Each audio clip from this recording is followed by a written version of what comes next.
दोस्तों आज मैं 2016 में आई एक जबरदस्त horror mystery film lights out को डिटेल में एक्सप्लेन करने वाला हूँ। मूवी काफी बेहतरीन है और इसका पार्ट 2 भी 2025 में आने की बात चल रही है। वैसे मैं किसी भी वीडियो में आप लोगों से सब्सक्राइब करने को कभी नहीं बोलता, पर अब तो घर वाले भी मेरे YouTube छोड़ देने को फोर्स कर रहे हैं क्योंकि मैंने उनसे 6 महीनों का बोला था और इतने महीने बाद भी अब तक मेरे 1000 सब्सक्राइबर्स भी नहीं हुए हैं। सो प्लीज आप लोग मेरे चैनल की और भी वीडियोस देखो और पसंद आती है तो इस मूवी एक्सप्लेनेशन चैनल को सब्सक्राइब भी कर लेना ताकि जो काम मैं कर रहा हूँ उसे मैं कंटिन्यू रख सकूँ। तो इसी के साथ लेट्स स्टार्ट द वीडियो। कहानी की शुरुआत में हम पॉल नाम के बंदे को अपने ऑफिस से कॉल पे अपने बेटे के साथ बात करते हुए देखते हैं। पॉल का बेटा मार्टिन उसे बताता है कि मॉम आज भी अपने आप ही हवा में किसी से बातें कर रही हैं। पॉल फिर मार्टिन से कहता है कि कोई बात नहीं, वो 1 घंटे में घर पहुंच रहा है। इसका कपड़ों का बिजनेस था तो हमें इसके पास काफी सारी मैनिक्विन्स यानी के पुतले भी रखे हुए दिखते हैं। उधर पॉल की कोवर्कर लाइट्स ऑफ करके घर जाने लगती है कि तभी अचानक उसे अंधेरे में एक परछाई दिखती है। वो दोबारा लाइट जलाती है तो वापस वो परछाई गायब हो जाती है।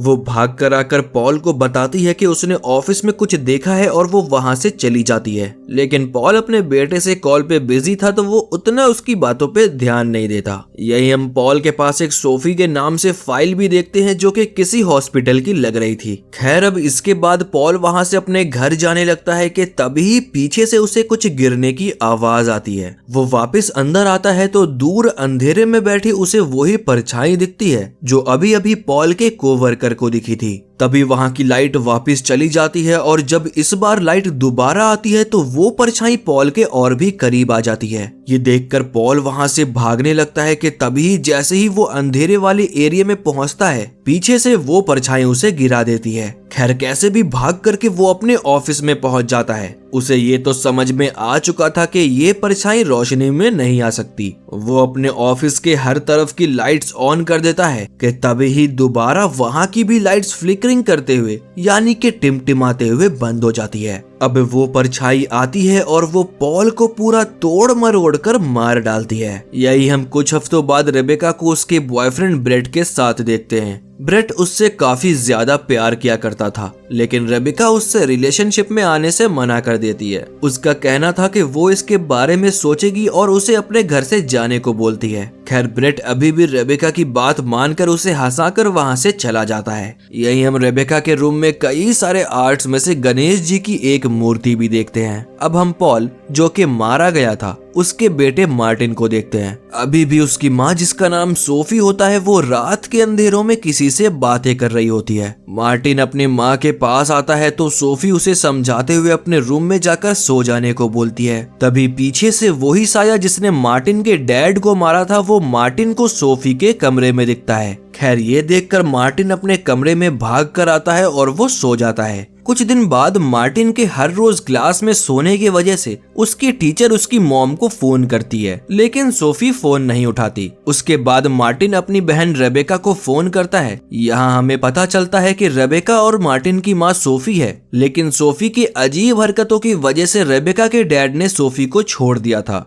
उसके बाद सोफी ने पॉल से शादी कर ली तो पॉल से उसका बेटा मार्टिन हुआ और फिर रेबेका जब बड़ी हो गई तो उसने अपने स्टेप फादर पॉल और अपनी सगी माँ को छोड़कर अलग रहने लगी। रेबेका खैर मार्टिन को उन दोनों की माँ सोफी के घर ले जाती है लेकिन मार्टिन रेबेका को उसे अपने साथ ले चलने कहता है। रेबेका जब अपनी माँ की हालत देखती है कि वो अब और ज्यादा पागलों जैसा रहने लगी है, वो देखती है कि उसकी माँ ने एंटी डिप्रेशन मेडिसिन भी लेना बंद कर दिया है और मार्टिन भी अब इस तरह से सोफी के साथ रहने से डर रहा था। तो रेबेका आखिर अपनी माँ को ठीक हो जाने का बोलकर मार्टिन को अपने साथ ही ले जाती है। रेबेका मार्टिन का बहुत अच्छे से ख्याल रखती है, उसके बाल झाड़ती है और उसे अच्छे से खाना खिलाती है। अब रात को दोनों एक ही बेड पे लाइट ऑफ करके सो जाते हैं और इसी के साथ हमें रेबेका के कमरे में एक क्रीपी सी नाखून से दीवार को खरोचने की आवाज आती है। इस आवाज से जब उसकी आंख खुलती है तो वो मार्टिन को अपने पास नहीं पाती और तभी उसे एक डेमोनिक सी परछाई दिखती है। जाहिर है वो परछाई मार्टिन के पीछे पीछे रेबेका के घर तक आ गई थी। यहीं बाहर से आ रही टैटू शॉप की रोशनी जैसे ही रूम में आती है वो परछाई गायब हो जाती है। लेकिन इस बार अंधेरा होते ही वो फिगर रेबेका पर अटैक करने को बढ़ती है कि तभी रेबेका भागकर रूम की लाइट्स ऑन कर देती है, जिससे कि वो डिमोनिक फिगर वहां से गायब हो जाती है। अब वो मार्टिन को ढूंढने लगती है तो वो मार्टिन को बाथटब में टॉर्च ऑन करके सोया हुआ पाती है। आज कई दिनों बाद मार्टिन ने अपनी नींद पूरी की थी, क्योंकि उसके खुद के घर में वो डिमोनिक फिगर उसे हमेशा अंधेरों में परेशान किया करती थी। उधर सोफी ने स्कूल में कॉल करके ये बोल दिया कि स्कूल वालों ने उसके बेटे मार्टिन को रेबेका के हवाले कर दिया है और अब वो स्कूल वालों पे केस करेगी, जिससे स्कूल के लोग आकर मार्टिन को अपने साथ ले जाते हैं, क्योंकि मार्टिन की लीगल गार्जियन उसकी माँ सोफी ही थी। यहीं अब रेबेका को जमीन में डायना नाम कार्व किया हुआ दिखता है। ये देखकर वो अपना होश खो बैठती है कि जो उसने रात को देखा वो बिल्कुल सच था। रेबेका को अब यहाँ अपना फ्लैशबैक आता है जब वो अपने माँ के साथ रहा करती थी। वो एक ड्राइंग बनाती है जिसमें वो अपने मॉम, डैड और खुद को दर्शाती है, लेकिन तभी कोई उसकी ड्राइंग बुक लेकर क्लोजेट में चला जाता है। हमें क्लोजेट में ड्राइंग पेंसिल घिसने की साफ आवाज आती है। अचानक रेबेका की लाइट ऑन करने पर उसके डैड को कट करके एक नई तस्वीर डायना नाम से बनी हुई थी। इससे हमें समझ आ जाता है कि जो आज मार्टिन अपने माँ के साथ रहकर फेस कर रहा है वो कभी न कभी रेबेका ने भी अपने बचपन में फेस किया है, पर वक्त रहते वो अपने पैरों पर खड़ी हो गई और अपनी माँ के साथ रहना छोड़ दिया। खैर, अपने रूम में डायना की कार्विंग देखकर और उसके साथ रात को जो हुआ, रेबेका फिर अपनी माँ से इस बारे में बात करने जाती है। उसकी माँ घर पर नहीं होती तो वो यूं ही अपनी माँ और डैड की चीजों को देखने लगती है। यहीं वो एक तस्वीर देखती है जिसमें उसकी माँ के साथ डायना का भी नाम लिखा होता है। यहाँ रेबेका कुछ फाइल्स भी देखती है जिससे उसे पता चलता है कि उसकी माँ बचपन में एक चाइल्ड केयर हॉस्पिटल में थी जहाँ उसका डिप्रेशन का इलाज चल रहा था। यहीं रेबेका अपने रूम में आती है और वो अपने बचपने वाली ड्राइंग देखती है कि तभी उसके रूम का दरवाजा बंद हो जाता है।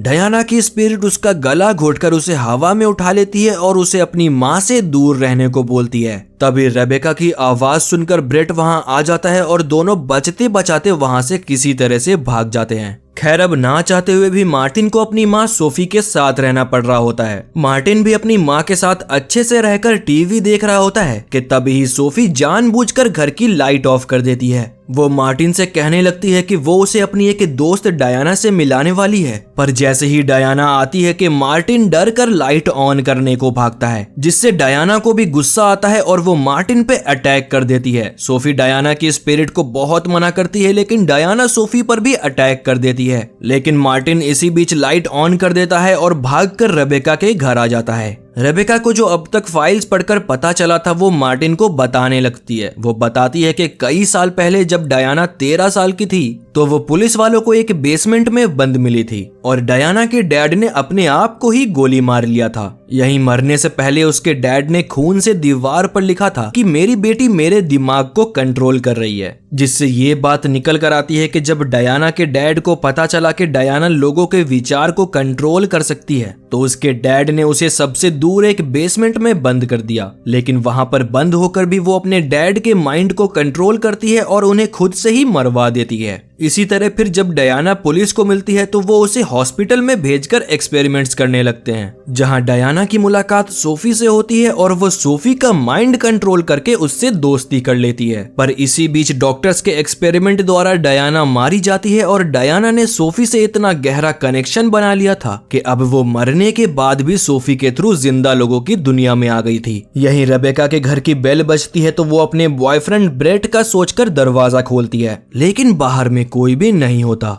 तभी मार्टिन को बेड के नीचे अंधेरे में कोई खींचने लगता है। खैर, रेबेका मार्टिन को किसी तरह से बचाती है और वो उसे और अपने बॉयफ्रेंड को लेकर सीधा अपनी माँ के पास पहुंचती है, क्योंकि अब चीजें हद से ज्यादा तेज हो गई थी। वो अपनी माँ को समझाने लगती है कि डायना मारी जा चुकी है। रेबेका अपनी माँ को बताने लगती है कि पॉल को भी डायना ने ही मारा है, क्योंकि वो आपको ठीक करने की कोशिश कर रहे थे। वो अपनी माँ को बोलती है कि डायना आपको कंट्रोल कर रही है और वो तभी ऐसा कर पाती है जब आप अपनी एंटी डिप्रेशन की दवाइयाँ नहीं लेती हो, जिससे वो आपको डिप्रेस करके आपके माइंड को कंट्रोल कर रही है। लेकिन उल्टा उसकी माँ रेबेका को ही बोलने लगती है कि तुम गलत हो। और इसी सब में इन दोनों में झगड़ा हो जाता है तो उसकी माँ अपने रूम में चली जाती है। खैर यहाँ हम सोफी को भी ब्लेम नहीं कर सकते, क्योंकि सोफी जब 13 साल की ही थी तब से ही डायना उसका माइंड कंट्रोल करते आई थी, जिससे उसके माइंड में कहीं न कहीं ये बस गया था कि डायना जिंदा है और उसकी फ्रेंड है। खैर इन्हीं सब में रात हो जाती है और चूंकि डायना इन लोगों को दूसरे घर में भी परेशान कर रही होती है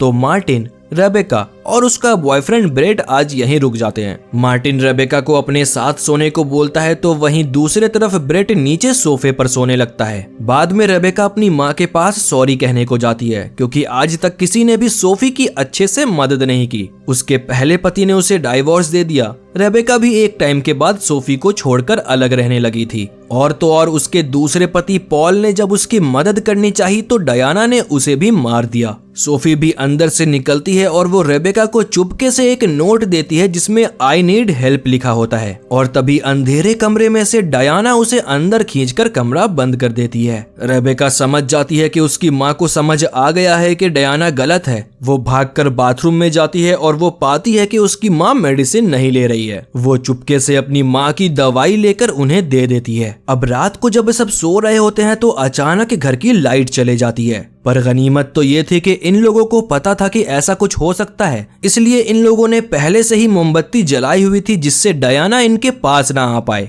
रेबेका एक टॉर्च लेकर बेसमेंट में लाइट देखने चली जाती है, पर ये टॉर्च ऐसा था कि इसे हर 1-2 मिनट पर गोल घुमाकर पावर देना होता था। उधर ब्रेट भी सोफे से उठकर बिजली देखने के लिए बाहर आ जाता है। वो पाता है कि एक तार पे पेड़ गिरा हुआ है जिस वजह से स्पार्क होकर बिजली जा चुकी है। उधर मार्टिन की भी आंखें खुल जाती है और वो अंधेरे में खुद को अकेला पाकर काफी घबरा जाता है। अब अंधेरे में डायना भी मार्टिन पे अटैक करती है, क्योंकि जाहिर है मोमबत्ती की रोशनी हर जगह पर नहीं फैल रही थी। फिर भी मार्टिन जैसे तैसे रोशनी करके खुद को बचाता हुआ रेबेका के पास आ जाता है, और ठीक यही डायना चाहती थी। डायना इन दोनों भाई बहनों को बेसमेंट में बंद कर देती है और वो ब्रेट पर अटैक करने लगती है। ब्रेट जल्दी से अपने फोन की ब्राइटनेस बढ़ा देता है, पर जैसे ही उसके फोन का स्क्रीन बंद होता है डायना उसका फोन तोड़कर ब्रेट पर खूंखार हमला कर देती है। ब्रेट भागता है और डायना भी उसे मारते हुए उसके पीछे भागती है। जैसे तैसे वो अपनी गाड़ी की लाइट ऑन कर देता है जिससे डायना गायब हो जाती है और ब्रेट फिर अपनी गाड़ी लेकर वहां से भाग निकलता है। इधर सोफी अब डायना को अपने बच्चों पर हमला करने से मना करने लगती है, लेकिन डायना उसकी एक नहीं सुनती। सोफी फिर अपनी एंटी डिप्रेशन दवाई खाने लगती है जिससे उसका माइंड ठीक काम करने लगे और डायना उसे कंट्रोल ना कर पाए। लेकिन इस चीज से गुस्सा होकर डायना सोफी पर भी हमला कर देती है और वो बेहोश हो जाती है। वहीं बेसमेंट में रेबेका को एक यूवी लाइट दिखती है और वो उसे जला लेती है, पर तभी डायना लाइट होने के बावजूद रेबेका पर हमला कर देती है। डायना पर यूवी लाइट का कोई भी फर्क नहीं पड़ता, लेकिन तभी मार्टिन जल्दी से नॉर्मल वाला टॉर्च जला देता है और टॉर्च की लाइट पड़ते ही डायना जलने लगती है। उधर ब्रेट भी पुलिस को लेकर आ जाता है, पर पुलिस ब्रेट की बात नहीं मानती कि घर में कोई घोस्ट है और वो अंदर चले जाते हैं। बेसमेंट से रेबेका की आवाज आने पर पुलिस वाले दरवाजा खोल देते हैं जिससे रेबेका और मार्टिन बाहर आ जाते हैं, पर तभी वो पुलिस वाला आवाज का पीछा करते हुए घर के अंदर चला जाता है। उन्हें लगता है कि घर के अंदर कोई चोर घुस आया है, पर वो डायना के हाथ गंदी मौत मारे जाते हैं।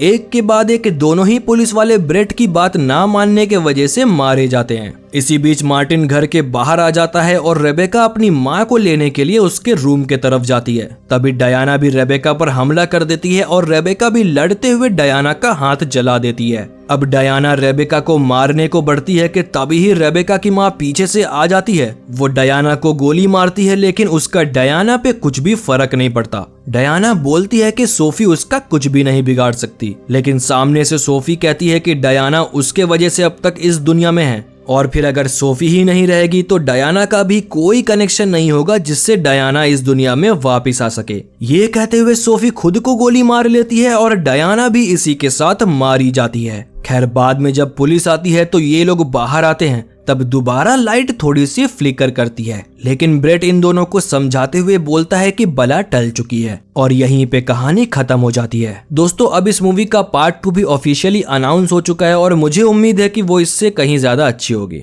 वैसे तो मैंने इस मूवी को बहुत पहले देखा हुआ था और मुझे ये मूवी सच में आउट ऑफ द बॉक्स लगी थी, मतलब कुछ हटके। और दोस्तों आप लोग चैनल को सब्सक्राइब करना मत भूलना। आप ही लोग हो जो मेरी वीडियोस को देखते हो, तो आप लोग सब्सक्राइब भी कर सकते हो, जिससे मेरी वीडियोस के नोटिफिकेशन आप तक पहुंचती रहेगी। सो प्लीज जल्दी जल्दी सब्सक्राइब करके मेरे 1000 सब्सक्राइबर्स करवा दो। बाकी मेरी तरफ से सच में जो मेरी वीडियोस देखते हैं, I love you all and I will see you in the next video.